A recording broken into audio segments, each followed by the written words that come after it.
ప్రభుత్వ పాఠశాలలో చదువుకొని అత్యుత్తమ ఫలితాలు సాధించిన విద్యార్థుల కృషి అనిర్వచనీయమని ప్రభుత్వం అందిస్తున్న ప్రోత్సాహకాలను సద్వినియోగం చేసుకుని భవిష్యత్తులో ఉన్నత శిఖరాలు అధిరోహించాలని టీడీపీ పార్టీ కాకినాడ రూరల్ నియోజకవర్గ కోఆర్డినేటర్ కాటకంశెట్టి వెంకట ప్రభాకర్ పేర్కొన్నారు. ఇటీవల విడుదలైన 10వ తరగతి పరీక్షా ఫలితాలలో కాకినాడ రూరల్ నియోజకవర్గానికి సంబంధించి అత్యుత్తమ మార్కులు సాధించిన 12 మంది విద్యార్థులను శుక్రవారం తెలుగుదేశం పార్టీ కాకినాడ రూరల్ నియోజకవర్గ కోఆర్డినేటర్ కాటకంశెట్టి వెంకట ప్రభాకర్ తన కార్యాలయంలో అభినందించారు.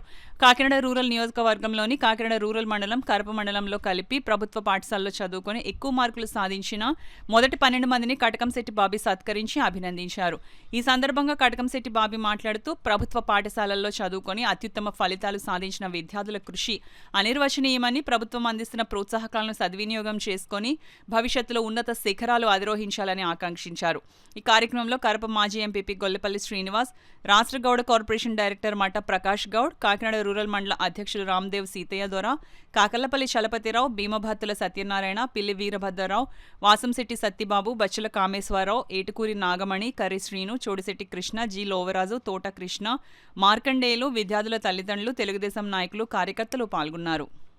విద్యాశాఖ మంత్రి అయ్యి ఓన్లీ పిల్లల భవిష్యత్తే ప్రథమ ధ్యేయంగా పెట్టుకుని యువత భవిష్యత్తే మరో ధ్యేయంగా పెట్టుకుని అందరికీ ఉద్యోగాలు వచ్చే దిశలో పిల్లలు కూడా బాగా చదవాలి, గవర్నమెంట్ స్కూల్లో నాణ్యత ఉండాలని చెప్పి ఈ సంవత్సరం పాటు ఆయన చేసిన కృషి ఫలమే ఈ పిల్లలు గవర్నమెంట్ స్కూల్లో చదివి అత్యధిక మార్కులు సంపాదించినందుకు వీళ్ళందరికీ కూడా ధన్యవాదాలు తెలియజేస్తూ అభినందనలు తెలియజేస్తున్నాను.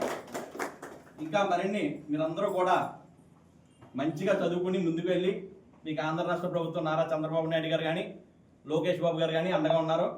మీరు ఏం చదవాలనుకున్నా, మీకు ఎందులో సీట్లు రావాలన్నా అందులో సీట్లు వస్తాయి. మీ మార్కులను బట్టి మీరు దేనికి నిరుత్సాహపడకుండా ఏమున్నా మాకు తెలియజేసిన మిమ్మల్ని ముందుకు తీసుకెళ్ళి మీ చదువుకి ఏ ఆటంకం కలగకుండా మేము అందరం చేస్తామని చెప్పి మీ అందరికీ కూడా తెలియజేస్తున్నాను. తల్లిదండ్రులు వచ్చారు, మీరు ఎవరో ఎక్కడ ఏది బాధపడడం అవసరం లేదు.